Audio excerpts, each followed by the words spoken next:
there's a bit of, feeling that Ekitike could play off the left as well if Liverpool feel as though they need that.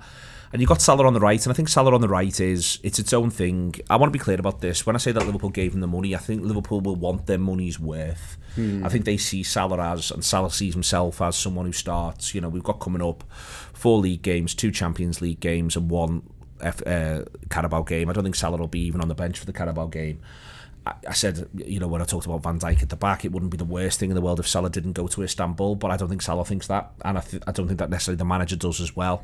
So I think that Salah possibly does go to Istanbul, maybe if that game came a bit later and he wants to look at something before he goes off for AFCON. And it's that which I think is my sort of major worry, John. I think Liverpool have created a circumstance themselves where last season they had 5 starters. 5 lads who you would feel it was reasonable to start league games for Liverpool because they'd done it a number of times before. And now they've only got 4. And that is an issue. And there's a number of reasons why that's an issue. Listen, Jota misses a lot of last season with injury. And Nunez, we know they're not going to play him in a league game. I think from January onwards, they don't want to start him in a league game because of the circumstances around having to pay Benfica more money. I think that was a problem or a situation Liverpool had assessed for longer than we were aware of it. And I think that they had one eye on that. So it wasn't as though last season, when I say they had 5 starters, it wasn't like every single game they had 5 starters. And I don't want people listening to think that that's what I thought or what I'm saying. But that said, if we'd have dropped a few more points and there'd have been a couple of injuries, or we just needed a rotation option, and the league was still genuinely live going into April, if Liverpool had got through the Champions League games and were trying to fight on 2 fronts, Liverpool would have just paid Benfica £5 million and used Darwin Nunez because we're trying to win here. That's what we want. So that situation would have righted itself. Other things go our way towards the back end of last season, which means that we can be a little bit more compromising even with our own options as the season sort of wears on. But even then, we missed Gakpo. When in that run in February going into March, Gakpo got an injury, and not having him, it hurt us. And we had theoretically the 5 starting options then as well. My point is that they're going into this season, they've only for me got 4 genuine starting options, and by that I mean players who you can look at and say they've started a number of league games for Liverpool in the past. Situation may well change for Chiesa or Ingamoa, but we don't know that. And the other thing that we do know is they haven't got Salah for 6 league games. That's on the horizon. So whilst I love the talent that's on display, and I'm as excited as anyone is by Rio, in terms of where I think he could be in 2 seasons' time. I think he is a starter for Liverpool by the start of the 27-28 season. I think he may even be a starter for Liverpool by the start of the 26-27 season. I just think it's a big ask right now to view him as a genuine starter for Liverpool in the 25-26 season. And I would just like us to have had one more. I genuinely would.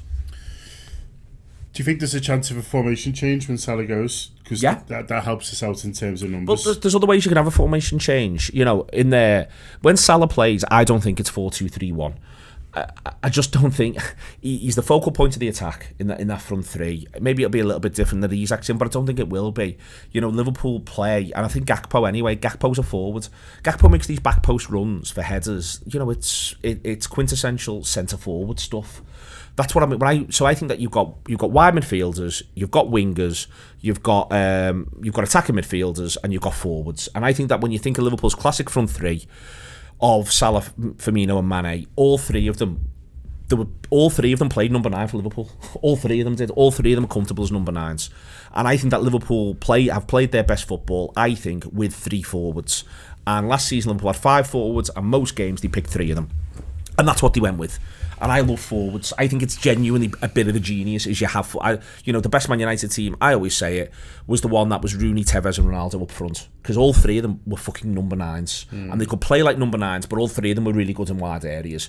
And I think that to me is what I want from a football team. And listen, other people might want other things, and that's down to them. But that's what I like.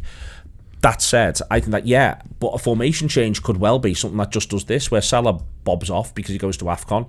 That red dot effectively drops to there. I'll move your man here out the way. I'll move this one into here. your man underneath Isaac, if you see what I mean. It's 4-2-3-1 at this point, and then it can be 4-2-3-1, and I think Gakpo can do that, and I think it suits him. You know, you could do that there. Oh God, I'll make Gakpo enormous. I'll make him smaller again. You got Gakpo in there. I'll see if I can move Rio. If I can't, he's just gonna have to stay there for a minute because I can't work the text. Sorry, Rio, it's my fault. Viet comes and sits possibly into the number 10 position, and then you could use Frimpong there. But Frimpong's he's not a number 9. He's never going to play number 9. He could be a right winger. He could have that quality. And then you can do 4-2-3-1, and it's a proper 4-2-3-1. And they can do that when Salah goes. I just, you've not, my point here is you haven't just changed one player, you've changed 4 things. Does that make sense? Yeah. No, it does. And that's fine. And they're all smart fellas. Yeah. I'm not saying it's impossible. You know, we've seen Liverpool teams cope. Klopp's Liverpool team of from 2018 to 2020 played loads of games 4-2-3-1. When you look at the team sheet now, you just presume it's the front 3 because it's Mane, Salah, Firmino. There were games that you look back on now. Mane's playing right wing, Salah's playing number 9, and Firmino's playing number 10. You know, they moved round. I'm not saying they can't, but what I'm saying is there's a period of time where I think it's possible they've got no option but to do it.